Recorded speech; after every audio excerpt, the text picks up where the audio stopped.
While the protest on Central didn't turn violent, it was less than civilized. Tonight we get a look at what state police officers had to deal with through the lens of one of their lapel cameras. News 13's Tina Jensen is live on Central in Nob Hill with that video. Tina?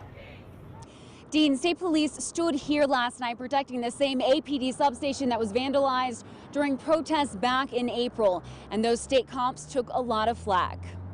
As protesters marched past state police last night, most simply kept marching.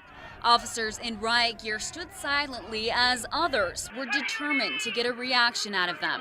Who's a good cop? Raise your hand if you're a good cop. Nobody raised their hand. A lapel camera worn by one of those officers standing there showed what they had to deal with. They want to kill people tonight. You know, we teach the officers that control is the ultimate display of power.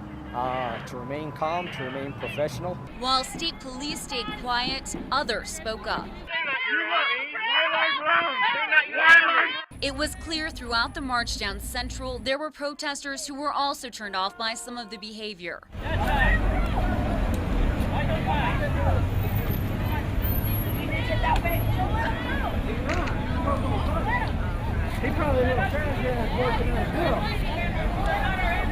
We need to give our community, a way to either turn around or for them to understand what's happening without fear, because we're all community. Protester Dinah Vargas says she doesn't want the unruly actions of a few to take away from what a few hundred others were trying to accomplish. Protest is the only thing that's ever gotten anything done, from women's rights to civil rights. We're all community.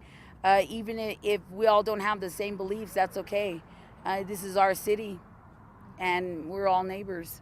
The most noble part of that whole thing, those officers would have put their lives on the line to protect that individual who was just taunting them.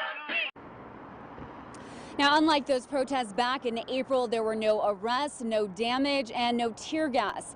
Albuquerque police purposefully stayed out of the middle of the protest because this march wasn't just about Ferguson, it was also about APD. Back to you. All right, Tina, thank you.